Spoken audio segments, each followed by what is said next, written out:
ان فی ذلک لآیات لقوم یتفکرون۔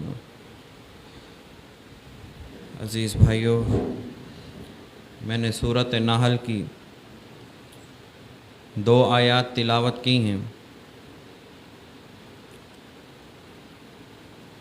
ان آیات مبارکہ کے اندر اللہ رب العزت نے شہد کی مکھیوں کے بارے میں بیان فرمایا ہے۔ میرا ٹاپک مومنین کے باہمی تعلقات ہیں، کیونکہ یہاں بھی شہد کی مکھی نہیں بلکہ شہد کی مکھیوں کے مشترکہ کاوش، ان کے نظام کے بارے میں بات ہوئی ہے۔ تو اللہ کی کتاب مقدس کے اندر کوئی بھی واقعہ، کوئی بھی مثال، اصل میں وہ رہنمائی ہم مسلمانوں کے لیے ہے۔ تو اللہ رب العزت فرماتے ہیں کہ ہم نے شہد کی مکھی کی طرف یہ وحی کی ہے کہ آپ پہاڑوں میں گھر بنا لیں اور درختوں میں اور اونچی اونچی جگہوں پر گھر بنائیں اپنا، جسے ہماری زبان میں چھتا بھی کہا جاتا ہے۔ آپ دیکھیے کہ شہد کی مکھی اور ایک دوسری مکھی جسے ہم عام مکھی کہہ دیتے ہیں، دونوں مکھیاں ہیں۔ شہد کی مکھی سے کیا حاصل ہوتا ہے؟ شہد حاصل ہوتا ہے۔ اور یہ جو عام مکھیاں ہیں، اس سے کیا حاصل ہوتا ہے؟ اس سے بیماریاں ہی ملتی ہیں۔ یہی بات ہوتی ہے کہ یہ مکھیاں بیماری پھیلاتی ہیں۔ تو ان دونوں مکھیوں میں فرق کیا ہے؟ اچھا، اب ان دونوں مکھیوں کے مزاج کے اوپر کچھ غور و فکر کیجئے کہ یہ دونوں مکھیوں کا مزاج کیا ہے۔ جو یہ عام مکھی ہے، یہ آپ کے پورے وجود کو چھوڑ کر جہاں کہیں زخم ہوگا وہاں بیٹھ جائے گی۔ یہ عام مکھی غلادت پر بیٹھنے کو پسند کرتی ہے۔ دوسری طرف شہد کی مکھی، وہ کس پر جا کر بیٹھتی ہے؟ پھولوں پر جا کر بیٹھتی ہے، پھولوں کا رس چوستی ہے، جس سے شہد بنتا ہے۔ تو پہلے تو ان دونوں مکھیوں کے کردار میں دیکھیے آپ کتنا فرق ہے۔ تو ہمیں ایک بہترین رہنمائی ملتی ہے کہ ہم اس عام مکھی جیسے نہ بنیں جو پورے وجود کو، صحیح سالم اچھے وجود کو چھوڑ کر زخم پر جا کر بیٹھتی ہے۔ لوگوں کے عیب نہ تلاش کریں، کسی کے اندر 99 خوبیاں ہیں، بس کوئی ایک خرابی نظر آنے کی دیر ہے، ہم ساری 99 اس کی خوبیوں کو بھول کر اسی ایک خرابی کو ڈسکس کرنا شروع کر دیتے ہیں۔ تو ہم نے کون سی مکھی والی روش اپنائی؟ یہ جو عام مکھی ہے۔ اس کی بجائے شہد کی مکھی کی یہ خوبی ہے، وہ کبھی زخموں پر آ کر نہیں بیٹھتی ہے۔ وہ جب جاتی ہے تو اس کی پہلی کوشش تو یہی ہوتی ہے وہ کسی پھولوں کے اوپر جا کر بیٹھے۔ تو اس کا دیکھیے خوشبو والی جگہ پر جا کر بیٹھی، اس کا فائدہ کیا ہوا؟ اس کا نتیجہ کچھ نہ کچھ نکلا، اور اچھا نتیجہ نکلا کہ ہمیں کیا میسر آیا؟ شہد میسر آیا۔ تو اللہ رب العزت نے یہاں شہد کی مکھی کی مثال دی۔ آپ اس شہد کی مکھیوں کے پورے نظام پر غور کریں اور اسے مومنین کے تعلقات میں بھی اور تنظیم سازی کے اندر لے آئیں۔ یقین جانیے اگر اسی شہد کی مکھیوں جیسا رویہ بن جائے تو ہماری تنظیم ایک مثالی تنظیم بن جائے۔ شہد کی مکھیوں کے اندر بھی سائنسدانوں نے لکھا ہے کہ ایک جیسے تنظیم کا ایک امیر ہوتا ہے، ایسے ہی شہد کی مکھیاں بھی ایک اپنی بڑا مقرر کر دیتی ہیں، عموماً جسے ملکہ کہہ دیا جاتا ہے۔ تو وہ جو کچھ حکم دیتی ہے، جس مکھی کو حکم دیتی ہے، وہاں پر نہیں کی گنجائش نہیں ہوتی ہے۔ وہاں پر شہد کی مکھیاں اپنا مرضی نہیں کرتی ہیں۔ اچھا، وہ پھر کام بھی مختلف قسم کے مختلف مکھیوں کے سپرد کرتی ہے۔ کچھ شہد کی مکھیاں کارکن ہوتی ہیں،